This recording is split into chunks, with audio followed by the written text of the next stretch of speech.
Good afternoon, everyone. I am Mark Galvin, the Director of Marketing with Discover Dunwoody. You have joined us for another conversation with one of our local dignitaries, and I am absolutely thrilled to introduce all of you to Dr. Johann Weber. Doctor, I will not call you doctor for the rest of the interview. Good. I appreciate that. So right before we started talking today, I asked him. I said, "Why don't you go by doctor?" And he's just, it's just something that I think that in the right setting it works. But now that I know you're a doctor and went to school for 10 years to earn that, I will use that a little more sparingly when we have a conversation. Yeah, that's fine. I didn't spend the 10 years just to have the title. It's just fun. It's just fun. So you got a PhD in what? In public policy. So I was interested originally in sort of sustainability, climate, some of these things, but I really gravitated over time towards transportation as my specific area. Which is why he's with us today. You are with the Perimeter Community Improvement District, and I had to look down to make sure I say it right because it's the PCID for me, and I know the PCID really well because coming off of 285 and you get to that intersection where there's the red light, it's always red when I get off, and there's the little icon on the edge of the Ashford Dunwoody sign that has the PCID logo. Why is that logo there? That's a great question. The logo, I think, actually says a lot. If you look at it, it looks sort of like a little bridge. It's actually a sort of a metaphor, a visual of the 285-400 interchange itself. It's an indicator of the location you're in, but it also reflects the CID's focus on infrastructure as its kind of core mission and purpose. So the PCIDs, as we all know and refer to it, it's a sort of quasi-governmental organization. It's an association of all of the commercial properties in this little business district. So this little sliver of Dunwoody, a piece of Sandy Springs, actually a little tiny corner of Brookhaven, and its responsibility is to serve those commercial properties by investing in infrastructure improvements, programs, and services to make it a more competitive area, particularly an easier one to get into and around, to help it be just a stronger and more vibrant economic hub. And those words to me, they're really broad. There are a lot of things that you can do to impact the area economically. But it does seem like the PCID seems to focus on that transportation sector. Is that true? Yeah, transportation is by far the big emphasis area. Okay. We're not a chamber of commerce. Our responsibilities to serve those property owners and their tenants, the employers, retailers, office employers, restaurants, kind of anyone who's working in the district or often, is a customer of those. We are interested in supporting that activity, but the primary avenues for that are infrastructure or transportation programs and services first and foremost. Good. Who's paying the bill? You guys are, you're not a nonprofit. Well, there may be, you're quasi, you may be, right? Sort of a bit of both, yeah. But where do you get your revenue to do the great work you do? So the CID's revenue comes from a millage rate, an additional property tax that all of the commercial properties in the area pay. And it's only commercial properties, but that provides a large pool of revenue. And then obviously the CID works with other partners to execute its program. So everything is usually a collaboration with a city government or a state government, sometimes a federal project. Our team specifically at Perimeter Connects, we're a program of the PCIDs. We also get some large pot of grant revenue from the Atlanta Regional Commission. Okay. So they're a key funding partner for us. Got it. This is really great. So as a resident, I'm not having to, none of my tax dollars are going to support your efforts, but you greatly impact me as a resident here. Yeah. One of the ways that we are greatly impacted in our area is 285 and 400. It's in the logo. It's so important. So many things going on. Everybody's always asking the same question, and I like to ask it this way. When will the pavement be permanent on 285 and 400? So the good news is that a surprising amount of it is already the permanent pavement. We have, despite kind of the pinch that we all felt in the fall when the 285 lane closures began, the general amount of progress is actually quite staggering. So if you find your way on 400, you're experiencing a lot of the new capacity that's been added. Much of 285 traffic now is getting to take advantage of all of the new collector distributor lanes. That's the fancy name for all of the parallel lanes where you do all the merging and mixing on. Yeah. And that separation of those new lanes across the entire project, that's 8 fewer merge conflict zones. So all those times when you're driving on a freeway and you're merging and someone's trying to merge the other way and you're like, this is terrible, this doesn't feel like it's working, that moving those things off to the side and trying to make those smoother and less staggered in one spot, that's a core goal of the entire reconstruction. And much of that, basically the vast majority of that improvement is already on the ground. Wow, that's great. So, yeah. The rest of it, to your core question, when Before do we you get go to the rest of it, Okay. I want to ask you, are we seeing an improvement yet? So before we had the 285, the closures on 285, which restricts things and has obviously led to some slowdowns. And that's one lane. So 285 lost one lane going through the district. One lane in each direction. Yeah, it's sort of. I like to think of it more as two because they had to do some earlier constricting. So there's one fixed lane closure at its kind of central point, but there was some additional kind of constricting that won't be its final form. Got it. So once you're actually going through it down the road, it will have even more space than that. Perfect. And so right now it's 3 lanes going through currently. Yeah. And that eventually, as you travel through the area when it's finished, it'll be 4 lanes? Is that right? 4 lanes, but 5 in most spaces. Wow, There's okay. just a little piece that will be 4. All right, good. And then the collector distributor lanes, I have been driving along and I've seen 3 to 4 lanes just in that space. Yeah. So it's, I don't like to think of it as just 4 lanes. It's really almost like 8 lanes across, but the good news is that the locals aren't going to interfere with the through traffic. Yeah, and that's really the big thing, because we've all experienced this in any freeway anywhere, but especially Metro Atlanta. Just adding lanes doesn't really solve a problem long term. Right. We all just fill it up, right? We're like, oh, great, it's smoother, now we drive more. But those actual conflict points, those are the things that really, really, really impact how everything moves. Well, and I've absolutely seen that. The places where cars are merging onto the highway inevitably slows down the main traffic. Yes, yeah, and so, basically tackling those throughout 400 and 285 as you're coming into and out of this major interchange, that is a huge boon. We're already seeing that pan out. We've seen a lot of stories from folks who are making those movements from Ashford, Dunwoody here, just outside, down onto 285. That movement is smoother than I think it's been in the entire time I've lived in Metro Atlanta. So, that's good. Yeah, that's great progress. I cut you off. You were going to say before we lost a lane for the bridge closures, you were seeing an improvement in traffic. Yeah, we were seeing morning speeds, which obviously morning is generally amongst our most congested. And we were seeing morning speeds that were faster than they had been pre any time in the last few years, but also much faster than they were pre-COVID. Wow. So all of that is good news that we're expecting, as these lane closures complete and everything else is permanent pavement, as you said, that things should be moving smoothly. Obviously, incremental progress, but it should be a noticeable improvement for folks as they're driving through. It's great. Are they on target? On target it's a moving target. Are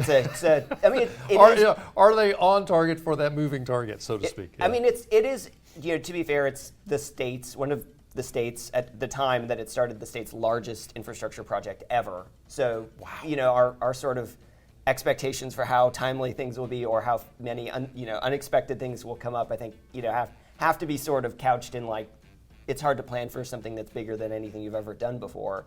But at this point, we're still on target to have, I think, all of the permanent pavement done before the end of the year. There will be a lot still to do after that.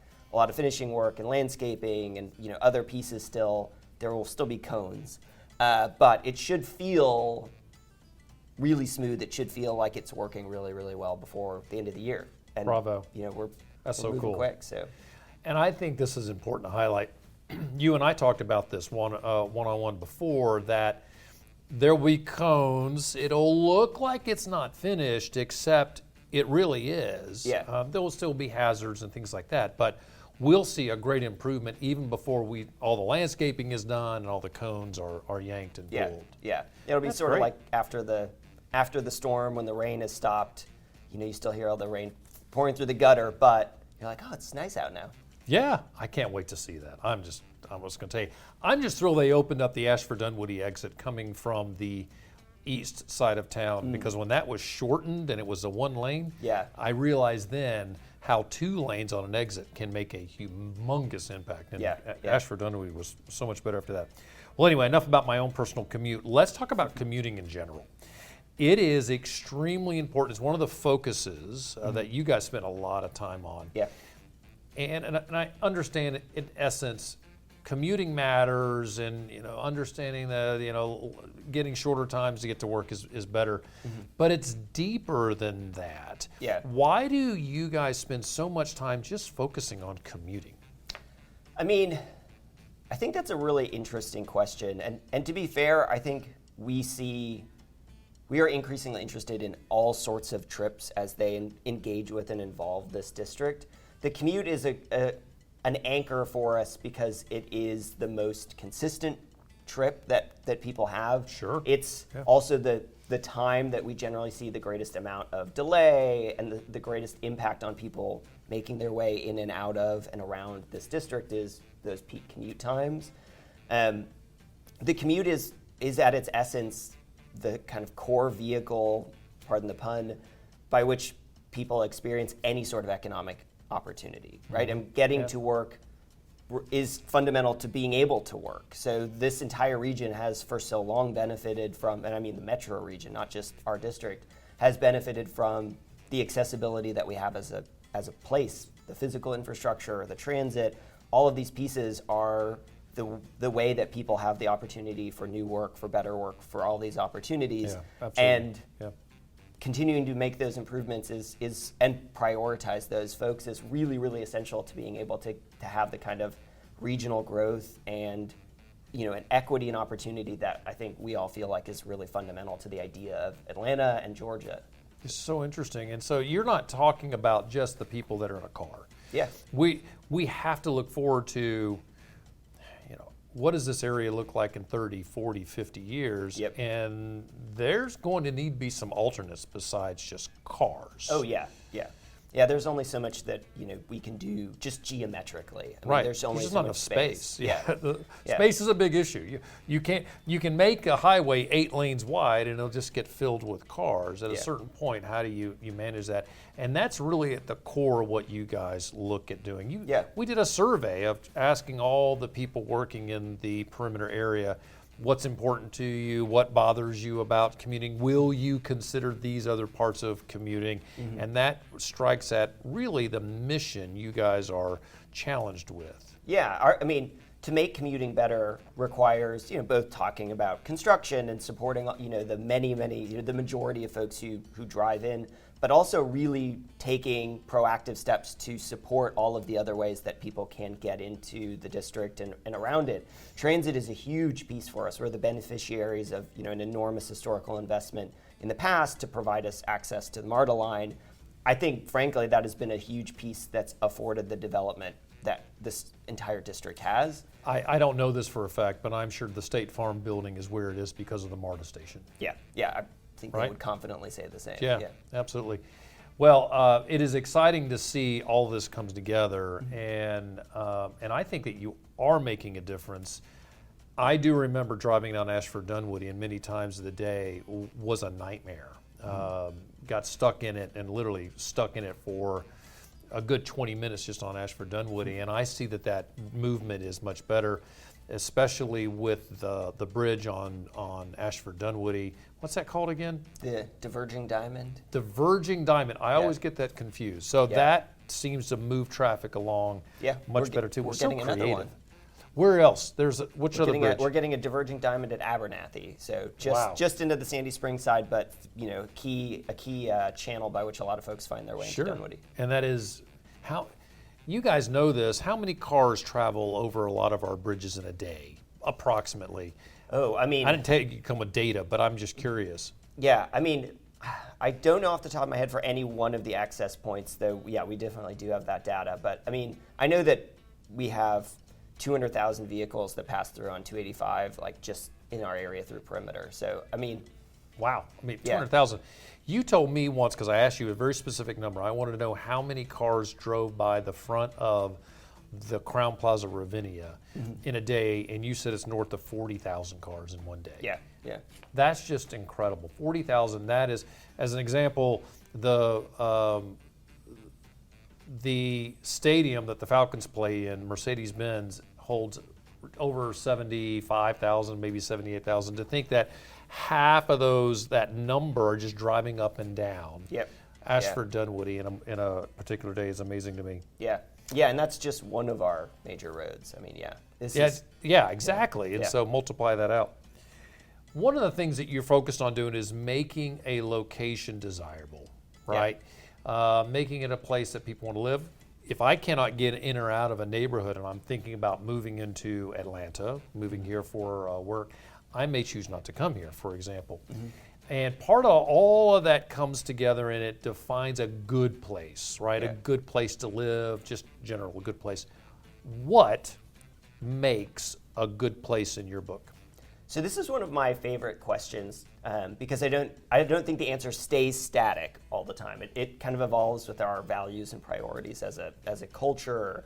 But it's a really defining and driving question for us because the commute is increasingly not, I don't want to say voluntary, but for so many of our workers, we have somewhere between 100 and 150,000 workers in this district. And the vast majority of those work in offices, and the vast majority of those are now on hybrid schedules. They have some choice about when they come in, what days, how often. And, employers sort of in the mix for dictating some of it. But for those organizations as well, there is this sense that is this a place that we choose to be?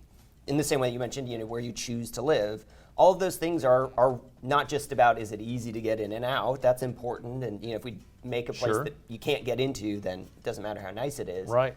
But on the other side of that is, you're willing to endure a lot of traffic for really, really, really exciting stuff, right? I mean, everybody who's been to a Falcons game, any sporting event, any large event, you're willing to endure it because it's worth it, and it's about what's a good place. So for the record, I do not drive to a Falcons game. I take MARTA. Yes, that's very smart. So there's balances, right? Yeah, you've learned the lesson. I'll endure some things, but Yes, not all yeah, things. Yeah.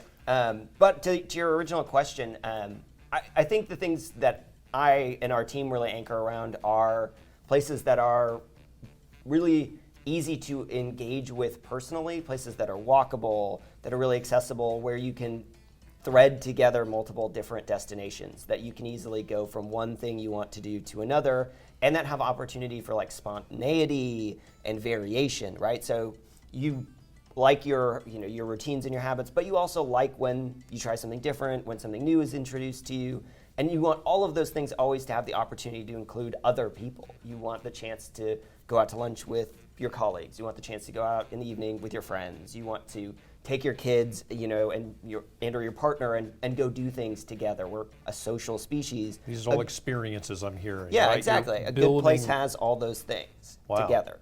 So, all at one time. Yeah. So, in case all of you thought you were being spontaneous, it sounds like Johann here is setting it up so you don't have spontaneity. No, you want. I'm just kidding, right? Yeah. But you're providing that opportunity for somebody to experience something that they wouldn't see otherwise. Yeah. Here's a great example. I go to Brook Run and walk the path that's around Brook Run, and I run into people that I know and end up having conversations, and they could suggest that I do something, or I see the baseball fields over there behind, what is that? North Peachtree, New Peachtree, what's that school that's over there? Peachtree Middle, thank you very much. This is why we have a team here, because I don't remember those names. Yeah. So Peachtree Middle has that great baseball field there behind it. Well, I did not really see it until I started walking Brook Run, which gives us opportunity to experience something new. Yeah. But we have to get out. Yeah. And the willingness to get out has direct impact, whether I'm willing to sacrifice my time, so to speak, into driving someplace or walking someplace for that experience. I think it's brilliant. I didn't know that you were focused on that. I really only thought that the PCID was worried whether 285 and 400 was going to work. Yeah. You do so much more and are impacting us in ways that I think are very, very profound. All right, the next question is, I'm always fascinated by this, and I want your perspective on it. What does the perimeter area future look like? And I know that you focus on the Sandy Springs side as well as Dunwoody, but this region is going to have a very interesting future, I think. Yeah. What do you think? Yeah, I think we have had these sorts of arcs over time. The district sort of started in the 70s, the mall, the Gold Kist building, the hospitals, the sort of first period. The 80s and 90s, suddenly a bunch of office buildings, large office buildings. In the mid 2000s or 2010s, we got Park Center, State Farm's headquarters, these like transit-oriented, modern office buildings, and a change towards a more kind of urban built environment and an urban experience. Yeah. I think the future will be that those things continue to sort of fill in and there become more and more interesting options in more and more interesting places. The most immediate exciting ones are that Gold Kist building from 50 years ago is being totally overhauled. High Street, which is our kind of, mixed use walkable, people allude to like Avalon sorts of vibes, but those pieces being filled in, that's I think very much the sort of short-term future. The bigger, longer horizon is that this continues to be really kind of a friend suggested or used this term, I really like this, that this is kind of the capital of the suburbs. This is the area that brings all of those, core needs, those amenities, that shopping, that access, that employment all kind of at its peak. This is where those things are at their most intense, with all of the threads and connections to all of these many, many places that people live. So this unbelievable description of the space that we're in, because I think that your friend hit it on the head. I'm amazed at how the perimeter, and it is a place, right? The perimeter is seen as that very much defining area of the suburbs, because we are a blend of both residential and commercial and shopping and restaurants. Yeah. I think it's really exciting to see it, and I think when High Street opens, it will see a new wave of development, because it'll bring new people into our space. So I'm excited about that. It is a great place to promote, as we do here at Discover Dunwoody, trying to get people to come to our region. I think it's going to be easier and easier. My job, don't tell anybody, but I think it's going to be super easy in about 2 years. Yeah. I mean, You were supposed to agree with that. You're like, no, Mark, you got to work hard. I mean, I think it's fine to have good news on the horizon. That's a good point. Yeah, absolutely. Well, we have exciting things going on here, and Dr. Weber, as I will affectionately call him from now on, has his finger on the pulse of what's happening in the transportation in our space. And I think hearing a lot of that was very exciting. So, Johann, thanks for joining us today. I appreciate it. Yeah, it was my pleasure. Always nice to catch up. Chat about good places. Well, you're always welcome to come back. And I do have a feeling we may have updates that we will want to tap you for in the future. So don't be surprised if you see Johann back on this screen again. So, Johann, where can people find you? And I think that folks would be interested in knowing how they can track you down as well as the PCID. Sure. Yeah, you can always find me on LinkedIn. That's probably the simplest way to reach me. I think we'll put my actual contact information on the video. So we will. Go to the show notes. I always wanted to be able to say that. But you can also find information about the PCIDs as well as the Perimeter Connects program at perimetercid.org. It's an easy way to engage. Perimeter Connects also on social, but yeah, I think the website is the best place to go. Perfect. So thanks for being here. Appreciate that. I'm Mark Galvin, the Director of Marketing here at Discover Dunwoody. We are so glad you joined us today. Our producer is Madison Holtz. Our sound technician is Emily Insor Gibson. On behalf of the entire Discover Dunwoody team, thank you for watching. Be sure to follow us on all our social media sites using the handle Discover Dunwoody, or catch us on our website at discoverdunwoody.com. Until next time, enjoy the day and go out and discover Dunwoody.